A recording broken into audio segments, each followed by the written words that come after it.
and welcome back to this week's video. So if you've been following me for long enough, you probably know I have a special place in my heart for the owl house. I've made myself a talisman, even loose pants, and my own OC in that universe. So of course I need to make myself a owl house doll.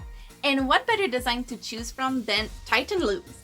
For that, I'm gonna be using this G3 Claudine Wolf doll, which I already dyed her hair a tad darker to get that perfect tone, as I didn't want to do a re-roof just for a couple of shade off. Anyway, first thing I'm gonna tackle today is her outfit. This design has a lot of layers to it, so starting with the outfit will make my thought process just a little bit more easy for me. Anyway, I bought this black fake fur for peanuts. The only thing is it's a little bit too fluffy for some areas, so I cut it down by hand off camera. Choosing the fabric for this outfit was really hard as it doesn't look like a furry outfit, but at the same time, it's clearly at least a little bit furry with those spikes. So this fabric made sure I could always go shorter if needed, because it's kind of hard to go longer, you know? After all the pieces were cut and partially sewn, I wanted to tackle her glowing glyph on her chest. I don't actually remember what it is or even if they tell us what it is, but I decided to do it at the machine to hopefully cut a little bit of time. I did finish it by hand to neaten the seam a little, but overall, not that bad of a job. Now I just could finish the top off camera. The next step is to do her kind of cape skirt. For that, I just needed to cut a big triangle shape that is about her height, and just made sure that the top of the triangle was just a little bit shorter than her waist to make sure that the opening looks good. And of course, you'll see how good it ended up at the end of the video because we're already jumping to her hat. The fluff was just getting everywhere. I think I'm gonna have some in my carpet for the rest of my life. So to get that out of the way, I actually used the same pattern as my sugarcane hat. I think it ended up a little bit more poofy than I would have hoped, but it's fake fur. I don't think it could have not looked bulky.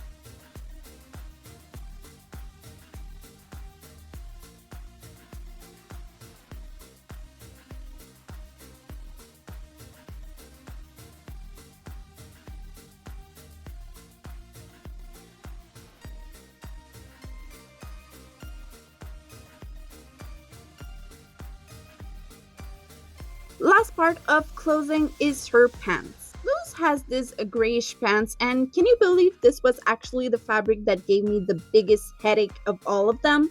I bought the fake fur maybe 2 or 3 months ago. I knew I really wanted to do Luz, just not when. So, I started to do her, and the night I was ready to do the pants, I flipped my whole fabric stash looking for gray. And seriously, any gray at this point.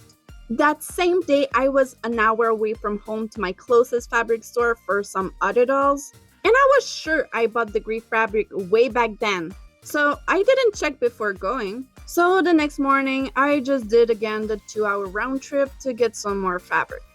Real pain in the butt. Okay, so after all of that, I really wanted to paint her face. I knew it wouldn't be too long as her features are really simple. For the eyes, it really is just a circle in a circle in a circle, so really not that hard to mess up. The eyelashes were a little bit harder to do, but when isn't it, right? As for the lips, Luz is not really a lipstick girly girl, that the simple black line with her cute fang were just enough. And for the eyebrow, I made sure to make it brown and not forget her scar in it, though making it was something I could not figure out, so I just did the hole in her eyebrow and call it a day. Now, it was kind of late in the day when I did that, so before going to bed, I thought it would be a good idea to curl her hair and just let it air dry through the night. And seriously, I think I burned myself like 2 or 3 times with this one. I really don't know what I did wrong, but yeah, it hurt. Of course, the next morning rolled around and it wasn't curly enough, so I still had to go and curl it a little bit by hand.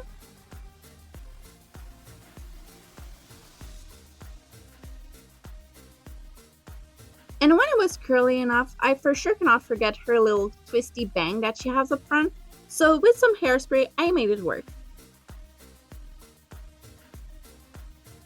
Now we are finally venturing into sculpting territory. So earlier I said that doing the clothes would help me figure out how to do stuff. Well, this is what I meant. As you guys know, I'm really bad at doing shoes. And this time I can tell if it's supposed to be shoes or her feet with, I don't know, bones on top of her pants. So I really didn't know how I could make the shoe part and have the pants going in. So I just decided to sculpt what I'm gonna call the shoes on top of the pants. It was for sure not easy since the clay didn't want to stick to the pants, but with a good song, you will see how I finished them.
Now, while I was painting all of that, I thought it could be also a good idea to paint her hands. At first, I was gonna have the fur to go to the really end of her hand, but I made the coat just long enough to cover the hands a little bit, so I just painted the hand part black where it was supposed to have fur and a white bonish color for the fingers. Okay, so last thing that needs to be sculpted is the small bone details everywhere and her horns. So for that, I bulked up a Gen 1 Claudine doll and sculpted around her. I could have used the clothing I was using, but I was scared it would get stuck on her or her hair or whatever, so I wanted to use another doll. Unfortunately for me, I didn't have any other G3 dolls on hand, so it had to do. I did the rest of them off camera and now just need to paint them the color I think they're supposed to be.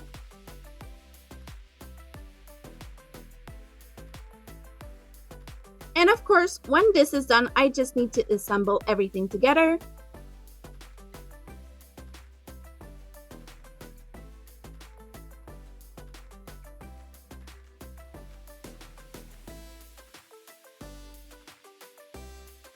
And voila, we're done and we can go to the final shot.